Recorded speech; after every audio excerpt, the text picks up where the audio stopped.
एक सवाल आया कि मैं अपने बच्चे के नाम से इन्वेस्टमेंट कैसे कर सकता हूँ म्यूचुअल फंड में, क्या क्या फॉर्मेलिटीज़ होंगी।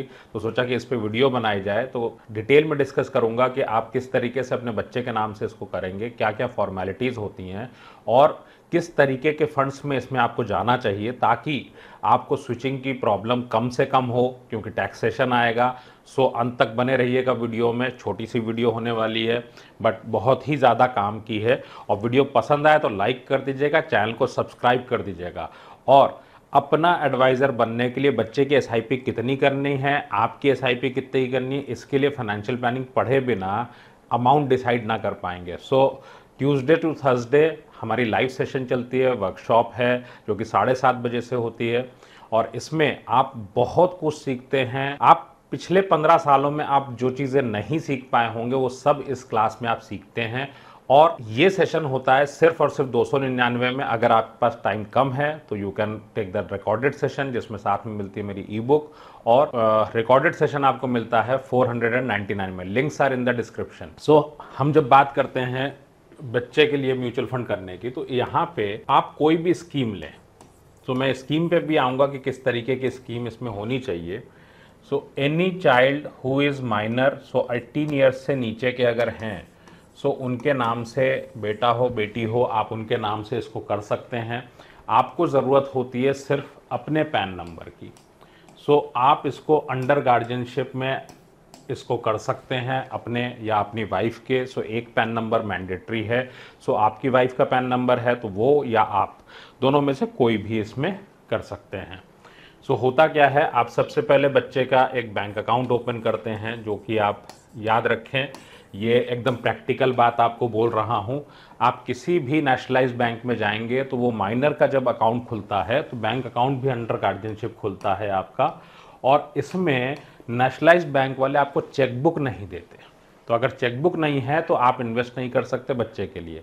सो आपको ये बात बोलनी पड़ेगी पहले ही अकाउंट खोलने से पहले। ये मेरे साथ में हुआ कि एक बैंक है, बहुत ही सम्मानजनक बैंक है, जिसमें मैंने अकाउंट ओपन किया, फिर मैं चेकबुक के लिए गया तो बोलते हैं 18 साल के होने पे देंगे। मैंने कहा तब तक 7 साल से लेकर 18 साल तक पैसा आपके पास रख दूँ। सो आप पहले ही पूछ लीजिएगा कि चेकबुक मिलेगी या नहीं। सो चेकबुक जहाँ मिले वहाँ से ही इसको ओपन करें, बैंक अकाउंट को। दूसरा, आप जब एक बार बैंक अकाउंट आ जाए, आप क्या करेंगे, इसका जो तरीका होगा वो तरीका बता रहा हूँ पहले। एज ए फादर, आपने मान लीजिए बेटे के साथ आप कर रहे हैं या बेटी के साथ कर रहे हैं। सो आपने म्यूचुअल फंड के अंदर अगर डायरेक्ट करना है या रेगुलर करना है, ये भी आपको डिसाइड करना पड़ेगा। So what you should do, direct plan में ही इन्वेस्ट करना चाहिए, ताकि डायरेक्ट में आपके पास में बच्चे के लिए अमाउंट बहुत बढ़ जाता है। अगर आपने 5,000 की भी एसआईपी करी है तो मैच्योरिटी पे 20 साल या 18 साल पे लगभग मान के चलिए कि 15-20% का फ़र्क आ जाएगा सिर्फ मैच्योरिटी वैल्यू पे। सो आपको अगर मान लीजिए 18 लाख मिले या 15 लाख मिले, उसकी बजाय 20 लाख मिले, तो ज़मीन आसमान का फ़र्क हुआ ना बच्चे के लिए। सो डायरेक्ट प्लान में ही करना चाहिए, ताकि डायरेक्ट प्लान में आपका रिटर्न जो है ईयरली 1 से 1.25% बढ़ के आता है। जो ब्रोकरेजेस जाती हैं वो आपके रिटर्न में ही ऐड हो जाता है डायरेक्ट प्लान के अंदर। एक पॉइंट। दूसरा पॉइंट, जब आप स्कीम चुनते हैं इसके अंदर, तो स्कीम में आपको ध्यान रखना पड़ेगा कि ये स्कीम आपकी ऐसी हो जिसमें स्विचिंग आपको बार बार ना करनी पड़े। सो आप इसमें क्या कर सकते हैं, आप इंडेक्स फंड में ले सकते हैं, आप चाहें तो लार्ज कैप में ले सकते हैं। सो इस तरीके के फंड में अगर आप लेते हैं तो आपकी स्विचिंग की संभावनाएं कम हो जाएंगी, वरना बीच में आपको टैक्स आपको आएगा उसके अंदर जब भी आप इसको रिडीम करेंगे। तो बेहतर होगा कि आप इंडेक्स फंड में करें या लार्ज कैप में इसको करें। दूसरा, जब आप इस तरीके की स्कीम में जाएंगे तो आपको वहाँ पे चाहिए होगी आपकी केवाईसी। सो आप अंडर गार्जियनशिप में आप इसको करते हैं। सो आपका नाम आएगा, बच्चे का नाम आएगा। बच्चे का नाम ध्यान रखें, पहले आप तय कर लें कि बच्चे का एग्जैक्ट क्या नेम होगा। बैंक अकाउंट जिस नाम से आपने कल को बोला मोनू, उसके बाद बोला आपने कि इसका नाम मैंने कर दिया मोहन, तो बहुत दिक्कत हो जाती है।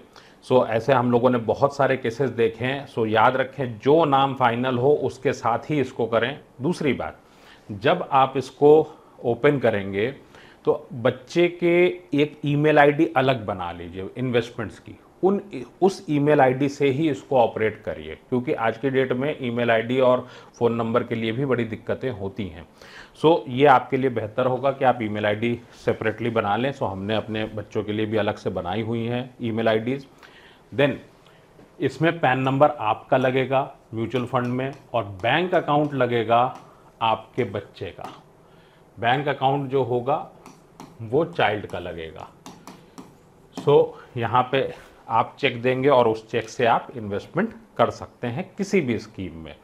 जब आप चाहें एसआईपी कर लें, आप चाहे लमसम कर लें, किसी भी तरह से।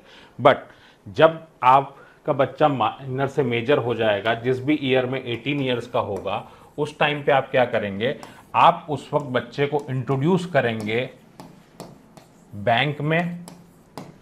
आप उसको बैंक में इंट्रोड्यूस करेंगे सिग्नेचर, और आप उसको इंट्रोड्यूस करेंगे म्यूचुअल फंड में। सो याद रखिएगा, म्यूचुअल फंड के अंदर जो भी पैसा होगा उसका पूरा हक जो है, ओनरशिप जो है, वो बच्चे के पास ही होगी। तो एसआईपी लमसम उतना ही करें जिससे कि आपको कल को इनसिक्योरिटी ना हो। भाई बच्चे हैं, 18 साल का बच्चा 75 लाख का मालिक, सो शायद हमें इनसिक्योरिटी हो। उस टाइम पे भी 75 लाख एक बड़ा अमाउंट हो सकता है। सो इस बात को ध्यान में रख के कि कितना अमाउंट आपको उसके नाम पे रखना है, उतने की ही फ्यूचर वैल्यू को देखते हुए उतने का ही इन्वेस्टमेंट करना चाहिए इसके अंदर।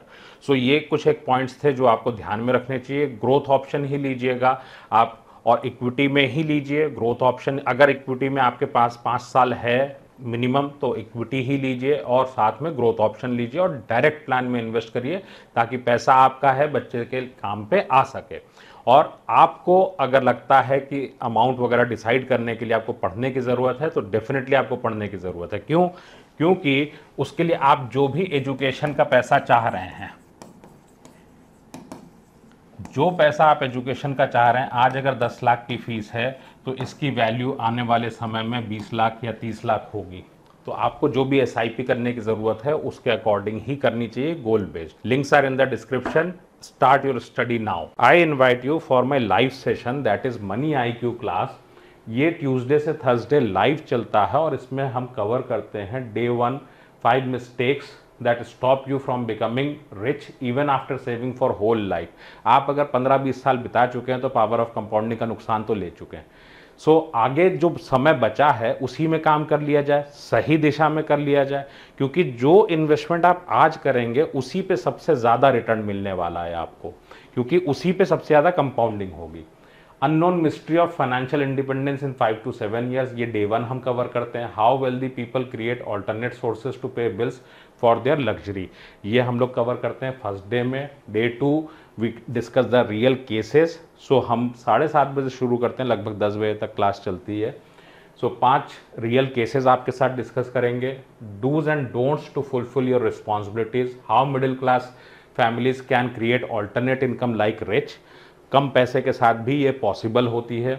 Understand all options to move to upper class in your situation, आप मिडिल क्लास से अपर क्लास कैसे जाएंगे, ट्रांसफॉर्मेशन की जर्नी क्या होती है वो भी डिस्कस करूंगा। 17 सालों का जो एक्सपीरियंस है उससे आप ये प्रोग्राम डिजाइन किया गया है, और thousands of people have taken the benefit of this. Strategies that people use to move from middle class to upper class, ये डिस्कस करेंगे। Then Day 3 is the day of implementation, कि आप अपनी life में इसको किस तरह से यूज करेंगे। ये प्रोग्राम लाइव आपकी मेहनत के कारण हम इस पे डिस्काउंट देते हैं, और इसलिए हम इसको 299 में करते हैं, क्योंकि हम और आप दोनों मिलके मेहनत करते हैं इसके अंदर में। और इसी का अगर आप रिकॉर्डेड वर्जन में जाते हैं जहाँ पे आपके पास टाइम कम है, तो आप रिकॉर्डिंग से कर सकते हैं, इमीडिएटली शुरू कर सकते हैं। You get the recording of money IQ class, साथ में मिलती है आपको मेरी e book how to replace salary with alternate pension in 5 years. ये ई बुक लगभग 15,000 लोगों ने इसको पढ़ा है और उनको पसंद किया है। This is a financial planning guide, complete guide, सिर्फ 30 पन्ने में है। ये दोनों चीज़ें आपको सिर्फ 499 में मिलती हैं। इनके लिंक डिस्क्रिप्शन में है। If you are really worried about your portfolio, start your study now.